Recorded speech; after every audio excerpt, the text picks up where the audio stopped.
একদিন চলে যাব আমরা সবাই, থাকবো না আমরা কেহ, শুধু মাটির নিচে পড়ে রবে দেহ, শুধু মাটির নিচে পড়ে রবে। আসসালামু আলাইকুম ওয়া রাহমাতুল্লাহি ওয়া বারাকাতুহু। আলহামদুলিল্লাহি ওয়াসসালাতু ওয়াসসালামু আলা মান লা নাবিয়্যা বা'দা ওয়া আলা আলিহি ওয়া আসহাবিহি আজমাইন। দর্শক, কাছে এবং দূরে যে যেখানে বসে আজকে আমাদের এই আলোচনায় অংশগ্রহণ করছেন, আমরা শুনছি কিয়ামত সম্পর্কে, আখিরাতের ভয়াবহতা সম্পর্কে নিয়মিত আলোচনা। আজকে আমরা উপস্থিত হয়েছি ষষ্ঠ পর্বে। আমরা আখিরাতের ভয়াবহতা সম্পর্কে আজকে আমরা গুরুত্বপূর্ণ আলোচনা উপস্থাপন করছি ইনশাআল্লাহ। আল্লাহ রাব্বুল আলামিন কোরআনুল কারীমের ভিতরে যত কথা বলেছেন, প্রত্যেকটি কথার উদ্দেশ্য হচ্ছে আখিরাত। প্রত্যেকটি কথার উদ্দেশ্য হচ্ছে আল্লাহ তাআলার গোলামি করা। তার কারণ, মানুষ দুনিয়ায় যা কিছু করুক না কেন, আখিরাতে সেটার সম্মুখে তার দাঁড়াইতে হবে। আর কোরআনুল কারীম তো কিয়ামতে পালন করার কোনো সুযোগ নেই। আর মাতৃগর্ভে বা দুনিয়ায় আসার আগে এই কোরআন মানার কোনো সুযোগ ছিল না। কোরআন আসছে পৃথিবীতে একজন মানুষকে আখিরাতে নাজাত দেওয়ার জন্য। আল্লাহ তাআলা সূরা দুহার ভিতরে বলছেন, তোমাদেরকে আমি আল্লাহ তাআলা দুটি জীবন দিলাম, একটা হচ্ছে ইহকাল আর একটা পরকাল, যেখানে তোমাদের কর্মের উপরে সুখ শান্তি নির্ভর করা হবে। ওয়ালাল আখিরাতু খায়রুল লাকা মিনাল উলা, আর এই আখিরাতটা অনেক কল্যাণ, যেটা দুনিয়ায় দেখছো তার চেয়ে। দুনিয়ায় কি পেয়েছো তুমি, যে দুনিয়া নিয়ে খুব মাতামাতি করছো? দুনিয়ায় যা পেয়েছো সেটা ক্ষণস্থায়ী। একটু খেয়াল করে আমরা বুঝতে পারবো দুনিয়ায় পেয়েছি আমরা কি, অনেক টাকা পেয়েছি যেটা ক্ষণস্থায়ী, আজ আছে কাল থাকবে না। দুনিয়ায় যৌবন পেয়েছি, কিন্তু যৌবনটা ক্ষণস্থায়ী, আজকে আছে 2 দিন পরে থাকবে না। দুনিয়ায় পেয়েছি আমি আত্মীয় স্বজন, যেটা আজকে আছে 2 দিন পরে থাকবে না। দুনিয়ায় চোখের জ্যোতি পেয়েছি, আজ আছে 2 দিন পরে জ্যোতি নষ্ট হয়ে যাবে। দুনিয়ায় পেয়েছি শক্তি, সাহস পেয়েছি, আজ আছে কাল নষ্ট হয়ে যাবে। দুনিয়ায় যা পেয়েছি না কেন সব কিছু ক্ষণস্থায়ী। দুনিয়ায় অনেক সুখ শান্তিও দেখেছিলাম, অনেক শান্তির সম্মুখেও হয়েছিলাম, দেখা হয়েছিল তাদের সাথে, কিন্তু সব আস্তে আস্তে দূরে সরে গেছে। সবগুলো অস্থায়ী, ক্ষণস্থায়ী। কিন্তু আখিরাতে যেটা দেওয়া হবে সেটা স্থায়ী। দুনিয়ার জীবন, আখিরাতের জীবন আল্লাহ তাআলা সাজিয়েছেন মানুষের জন্য শান্তি দিয়ে। দুনিয়ায় যদি কোনো মানুষ আল্লাহ থেকে বিমুখ থাকে তো শান্তি পাওয়ার জন্য, আর দুনিয়ায় যদি কোনো মানুষ দুনিয়াকে বিমুখ করে আখিরাতমুখী হয় তাও শান্তির জন্য। কিন্তু পার্থক্য হচ্ছে এই, দুনিয়ার শান্তি আখিরাতের শান্তি অনেক ক্ষেত্রে একই, কিন্তু দুনিয়ারটা অস্থায়ী, আখিরাতেরটা স্থায়ী। আখিরাতেও যৌবন থাকবে কিন্তু সেটা শেষ হবে না। আখিরাতেও সুখ থাকবে, সেই সুখের শেষে আর কোনো দিন দুঃখ আসবে না। আখিরাতেও চোখের পাওয়ার থাকবে, সেই চোখের পাওয়ার আর শেষ হবে না। আল্লাহ বলছেন, ওয়ালাল আখিরাতু খায়রুল লাকা মিনাল উলা, আমি নিঃসন্দেহে এই যে দুনিয়ার যা দেখতেছো এটার চাইতে আখিরাতকে অনেক কল্যাণকর করেছি, অনেক সুন্দর করেছি, উত্তম করেছি। আর তোমাদের স্বভাব হচ্ছে নগদ যেটা পাও সেটাকে নিয়ে খুব মাতামাতি করো। কিছুদিনের জন্য ক্ষমতা পেয়েছি তো ভাবটা এমন, জীবনে মনে হয় এই ক্ষমতা আর শেষ হবে না। একটু সম্পদের মালিক হয়েছি, অবস্থাটা হচ্ছে এমন যে আমার সম্পদ মনে হয় কোনোদিন শেষ হবে না।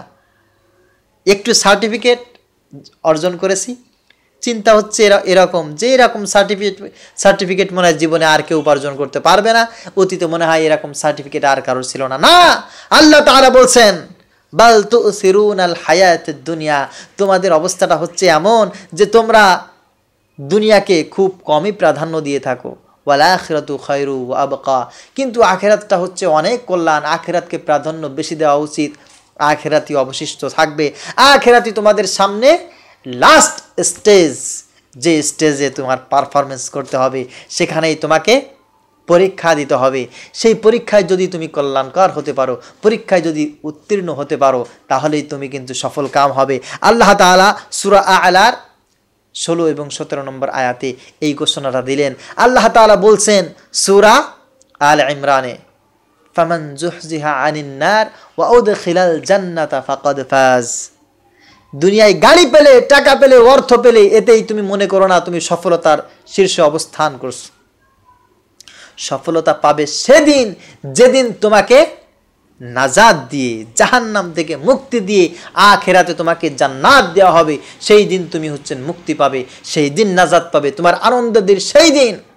ওগো মুসলমান, তুমি তো দুনিয়ার ক্ষমতা পেয়ে আনন্দ করতে পারবে না, তুমি দুনিয়ায় সার্টিফিকেট পেয়ে আনন্দ করতে পারবে না, তুমি দুনিয়ায় সংসারে উন্নতি করে আনন্দ করতে পারবে না।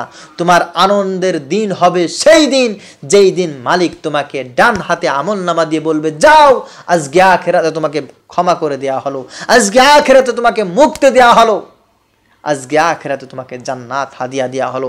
একজন মুমিনের জন্য সেই দিন হবে শুভ সংবাদ। এর আগে শুভ সংবাদ হওয়ার কল্পনাই করা যায় না। আল্লাহ রাব্বুল আলামিন বলছেন, দুনিয়ার আমল মানুষকে সেই দিন এমনভাবে বিচলিত করবে। হাল আতাকা হাদিসুল গাশিয়া, সূরা গাশিয়াতে আল্লাহ তাআলা প্রথমেই বলছেন 1 নম্বর আয়াতে, সেই দিন এক শ্রেণীর মানুষ তার অবস্থা কেমন হবে আল্লাহ তাআলা বলছেন। ওই দুর্বিষহ সেই দিনের কাহিনী হে নবী আমি কি আপনাকে বর্ণনা করিনি? আপনি কি আপনার সাহাবীদের সামনে, আপনার উম্মতের সামনে সেই কথাগুলো বলেননি? উজুহু ইয়াউমাইদিন খাশিআ, এক শ্রেণীর মানুষের মাথাটা নিচু হয়ে যাবে যাদের দুনিয়ার ভিতরে ছিল অনেক সম্মান। কেন নিচু হবে? নিচু হবে আমলের কারণে, আখিরাতকে প্রাধান্য না দেওয়ার কারণে। হামিলাতুন নাসিবা তাসলা নারান হামিয়া, যারা জাহান্নামে নিক্ষিপ্ত হবে, যারা কর্মের কারণে জাহান্নামে চলে যাবে, কর্মের কারণে যারা জান্নাত থেকে ছিটকে পড়ে যাবে। আজকে আপনার আমার চরিত্রটা কেমন হয়ে যাচ্ছে? আমরা কি আখিরাত থেকে বিমুখ হচ্ছি না?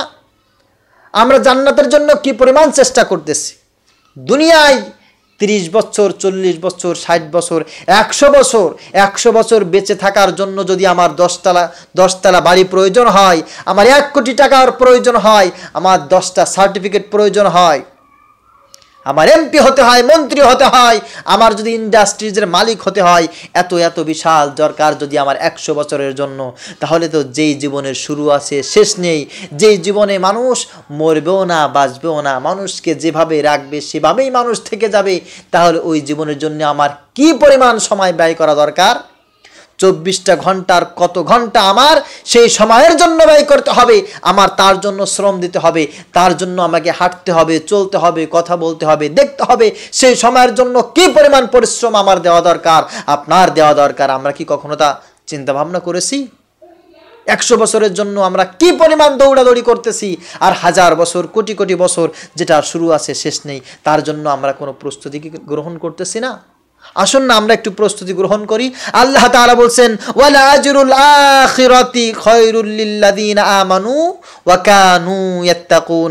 সূরা ইউসুফের 57 নম্বর আয়াতে আল্লাহ রাব্বুল আলামিন বলছেন, আর আখিরাতের পুরস্কার ঈমানদার ও ধর্মপরায়ণ লোকদের জন্য অনেক বেশি।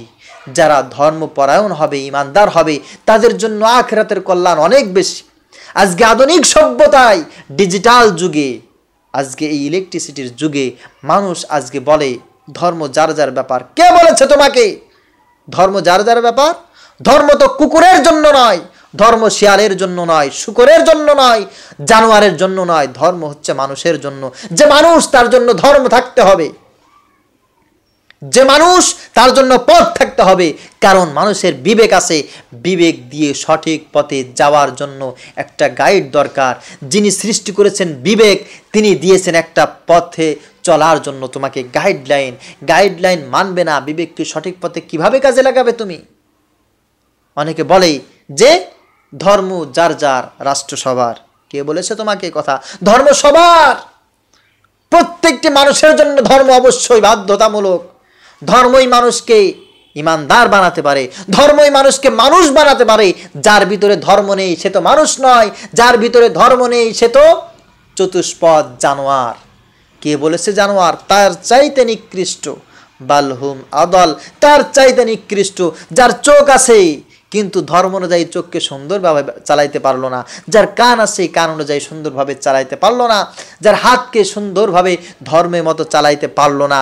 আল্লাহ তাআলা বলছেন ওয়ালাকাদ যারানা লিজাহান্নামা কাসীরাম মিনাল জিন্নি ওয়াল ইনস লাহুম কুলুবুল লা ইয়াফকাহুনা বিহা ওয়া লাহুম আ'য়ুনুন লা ইবসিরুনা বিহা ওয়া লাহুম আযানুন লা ইয়াসমাউনা বিহা উলাইকা কাল আনআম বাল হুম আদল উলাইকা হুমুল গাফিলুন। যারা তাদের জীবনের প্রত্যেকটা ক্ষেত্রে নিজেদের কান, চোখ, মন, দিল সব কিছু দিমাগকে সুন্দরভাবে ব্যবহার করতে পারলো না, আখিরাতকে সামনে রেখে সেগুলোকে চালাইতে পারলো না, তারা হচ্ছে জানোয়ার। না, তার চাইতে নিকৃষ্ট, এদের চাইতে জানোয়ার অনেক ভালো।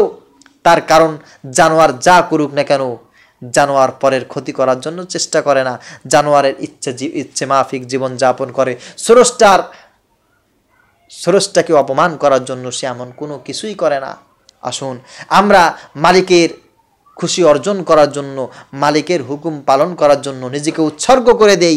আমরা ইসলামের ভিতরে থেকে ইমানদার হিসাবে আমরা আল্লাহ রাব্বুল আলামিনের কাছে দাঁড়াই। আল্লাহ তাআলা যেন সেই কিয়ামতে আমাদেরকে মাফ করে দেন।